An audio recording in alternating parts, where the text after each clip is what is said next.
friends, welcome to my channel. நம்ம இன்னைக்கு சப்பாத்திக்கு ஒரு ஈஸியா செய்யக்கூடிய சைட் டிஷ் ரெசிபி தான் பார்க்க போறோம். இது ரொம்ப டேஸ்டா இருக்கும். வாங்க எப்படி பண்ணுதுன்னு பார்க்கலாம்.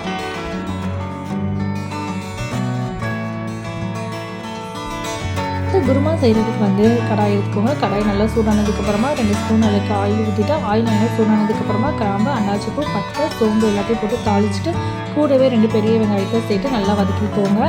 வெங்காயம் நல்லா வதங்கி வரணும். அது கூடவே வந்து ஒரு கைப்பிடி அளவு கருவேப்பிலையும் போட்டு நல்லா வதக்கிக்கலாம்.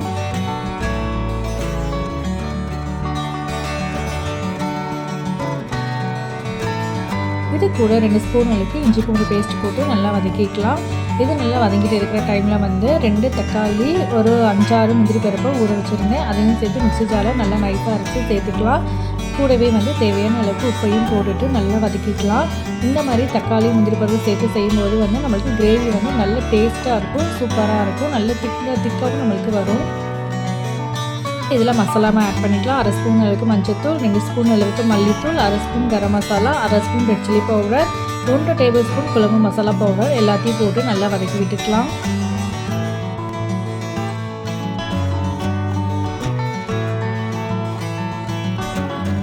இதில் சேர்க்குறதுக்கு வந்து பச்சை பட்டாணியும் உரிச்சு வச்சுருக்கேன். அதை சேர்த்துட்டு கூடவே வந்து காலிஃப்ளவரையும் சுத்தம் பண்ணி சுடுதண்ணியில் போட்டு எடுத்து வச்சுருக்கேன். இதையும் சேர்த்துட்டு நல்லா கிண்டி விட்டுக்கலாம்.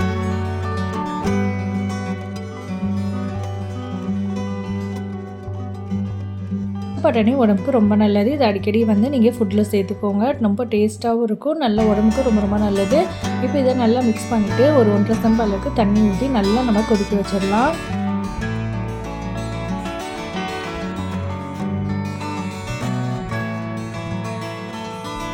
உப்பு காரம்னா கரெக்டாக இருக்குன்னு பார்த்துட்டு 20-25 நிமிஷத்துக்கு நம்ம வேக வச்சிடலாம். அப்போ தான் வந்து நம்மளுக்கு பட்டாணி, காலிஃப்ளவர் எல்லாமே நல்லா வெந்து வரும்.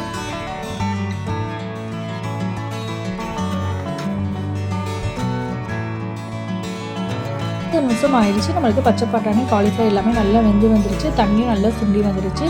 சப்பாத்திக்கு இந்த அளவுக்கு இருந்தால் தான் கரெக்டாக இருக்கும். உங்களுக்கு இன்னும் கொஞ்சம் தண்ணியாக வேணும்னா சுடு தண்ணி லைட்டாக ஊற்றிட்டு கொதிக்க வச்சுருங்க. இப்போ நம்மளுக்கு வந்து இந்த அளவு கன்சிஸ்டன்சி கரெக்டாக இருக்குது. இப்போ தேவையான அளவுக்கு மல்லிச்செடியை போட்டு பரிமாறிடலாம்.